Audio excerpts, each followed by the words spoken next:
திருவாசக பாடல் வரிகளை ஆவலோடு கேட்க காத்திருக்கும் பக்தர்களுக்கு வணக்கம். பாடல் வரிகளை கேட்குறதுக்கு முன்னால் நாம் ஒரு சின்ன விஷயத்தை கேட்டுட்டு போயிடலாம். அதாவது இது ரொம்ப சுவாரஸ்யமான விஷயமும் கூட. சிவபெருமானுக்கு உகர்ந்த இலை என்ன? கரெக்டாக சொல்லிட்டீங்க, வில்வ இலை.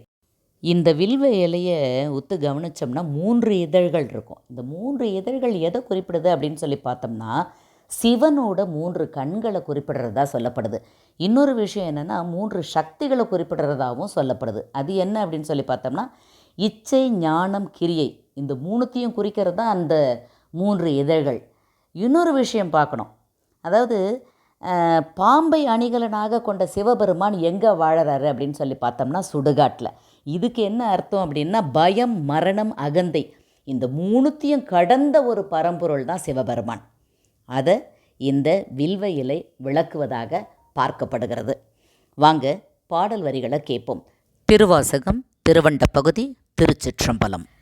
திசைமுகன் சென்று தேடினர்க்கு ஒளித்தும், முறையொளி ஒற்றி முயன்றவர்க்கு ஒளித்தும், ஒற்றுமை கொண்டு நோக்கும் உள்ளத்து உற்றவர் வருந்த உரைப்பவர்க்கு ஒளித்தும், மறைத்திறம் நோக்கி வருந்தினர்க்கு ஒளித்தும், இத்தந்திரத்தில் காண்டும் என்று இருந்தோர்க்கு அத்தந்திரத்தின் அவ்வையின் ஒளித்தும், முனிவர நோக்கி நனிவர கவ்வி ஆண் எனத் தோன்றி அலி எனப் பெயர்ந்து வாழ் நுதல் பெண் என ஒளித்தும். அதாவது இறைவனை அறிவாலும் ஆராய்ச்சியாலும் எல்லாம் அறிய முடியாது.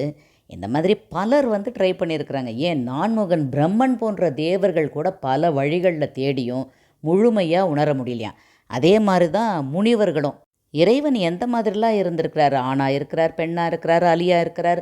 ஆனால் இது எல்லாத்துக்கும் அப்பாற்பட்ட பல வடிவங்களில் தோன்றி அவர் எந்த ஒரு வரையறையிலையும் அடங்காத ஒரு அருள்மயமான சக்தியாக விளங்குகிறார் அப்படின்னு சொல்கிறார் மாணிக்க வாசகர். தொடர்ந்து கேட்போம். நன்றி, வணக்கம்.